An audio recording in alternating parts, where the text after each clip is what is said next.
നിന്റെ കൊച്ചെ ഇവിടെ ആർക്കും ഒരു വെളിവും വെള്ളിയാഴ്ച ഒന്നും ഇല്ലേ? എന്തൊരു ഷോ ആയിരുന്നു താഴെ. എന്റെ ചേച്ചി വന്നില്ലായിരുന്നെങ്കിലേ എന്റെ ജോലി കളഞ്ഞു എന്നും പറഞ്ഞുള്ള അഞ്ജുവിന്റെ യശോദാമ്മയുടെ ഷോ തികച്ചും കാണായിരുന്നു. ഞാനാണ് എന്റെ ജോലി പോയേന്നും പറഞ്ഞുള്ള ബിൽഡപ്പ് ഇട്ടങ്ങ് നിന്നേനെ. ഞാൻ കുളവാക്കിയോ? സാരമില്ല, പോട്ട്. എന്നാൽ ഇത്തിരി നേരം കൂടെ കാണായിരുന്നു. ഏട്ടത്തി ജോലിക്ക് കുഴപ്പമൊന്നുമില്ലല്ലേ? ഇല്ലടാ, നിന്റെ ഭാര്യയെ ഞാനൊന്ന് സന്തോഷിപ്പിക്കാന്ന് വിചാരിച്ചതാ. നോക്കുമ്പോഴത്തേക്ക് ഈ ചേച്ചി വന്ന് എല്ലാം കുളമാക്കി. ഞാൻ വേറൊരു കാര്യം ചോദിക്കാനാ വന്നേ. ചോദിക്ക്. എന്താടാ? സുധ ചേച്ചി ഇരിക്കുന്നോണ്ടാണോ? അതൊന്നും കുഴപ്പമില്ല, നീ പറഞ്ഞോ.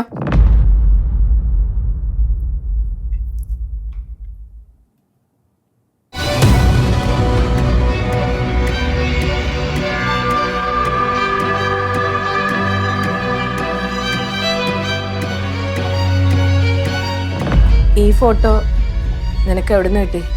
ഏട്ടത്തി, അന്ന് സ്ഥലക്കച്ചവടത്തിൻ്റെ ആവശ്യത്തിന് രഘുചേട്ടൻ വന്നില്ലേ? ഞാൻ ആ സ്ഥലം കാണാൻ പോയിരുന്നു.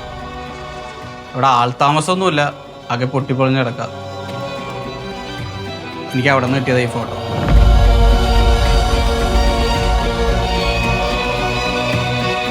ഇത് ഏട്ടത്തി അമ്മയല്ലേ?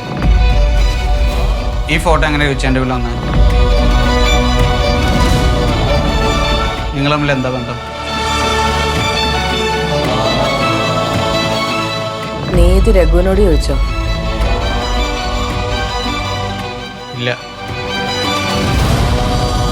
ഈ ഫോട്ടോ കണ്ടപ്പോൾ തന്നെ രഘുചേട്ടൻ അറിയാതെ ഇത് പോക്കലിട്ടു.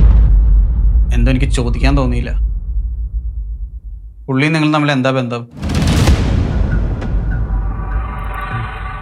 പിന്നെ ഞാൻ തിരിച്ചു വന്നപ്പോൾ ഏട്ടനും വക്കീലും രഘുചേട്ടനെ പറ്റി ചോദിച്ചു, ഭാര്യയുണ്ടോ മകളുണ്ടോ എന്നൊക്കെ. അപ്പോൾ തന്നെ അവർക്ക് എന്തോ സംശയം ഉണ്ടെന്ന് എനിക്ക് തോന്നി. ഞാൻ അവരോട് പറഞ്ഞു ഭാര്യേനെ മകളെയും കണ്ടെന്നു. ഞാൻ നുണ പറഞ്ഞതാ, ഞാൻ ആരെയും കണ്ടില്ല. അപ്പൊ അതുകൊണ്ടായിരിക്കും വക്കീൽ കഴിഞ്ഞ ദിവസം എൻ്റെ അടുത്ത് പറഞ്ഞത് പുള്ളി കണ്ടുപിടിച്ചതെല്ലാം എന്തോ കൺഫ്യൂഷൻ ആക്കി പ്രകാശൻ എന്തോ കാര്യം പറഞ്ഞിട്ടെന്ന്. എനിക്കൊന്നും മനസ്സിലായില്ല. അപ്പോൾ അത് ഞാൻ കള്ളം പറഞ്ഞതാ. രഘുചേട്ടൻ എന്നോട് പറഞ്ഞത് മകളുടെ ആവശ്യത്തിന് വേണ്ടിയാണ് ആ സ്ഥലം വെക്കണേന്ന്. പക്ഷെ അങ്ങനൊരു ഭാര്യ മകളുള്ളതായിട്ട് എനിക്ക് തോന്നിയില്ല. ഞാൻ ചോദിച്ചപ്പോൾ അവരൊക്കെ വേറെ സ്ഥലത്താണ് എന്നോട് പറഞ്ഞത്. ശരിക്കും രഘുചേട്ടൻ ആരാ? എന്നോട് പറയാൻ പറ്റണതാണെങ്കിൽ ഏട്ടത്തി പറയ്. പ്രകാശ, നിന്നെ ഞാൻ എൻ്റെ സ്വന്തം അനിയനായിട്ടാണ് കണ്ടിട്ടുള്ളത്. നീ എന്നോട് കൂടുതലൊന്നും ചോദിക്കില്ലെങ്കിൽ ഞാൻ പറയാം.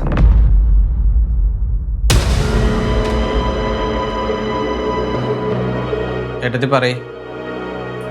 രഘുവാണ് എൻ്റെ ശരിക്കുള്ള അച്ഛൻ.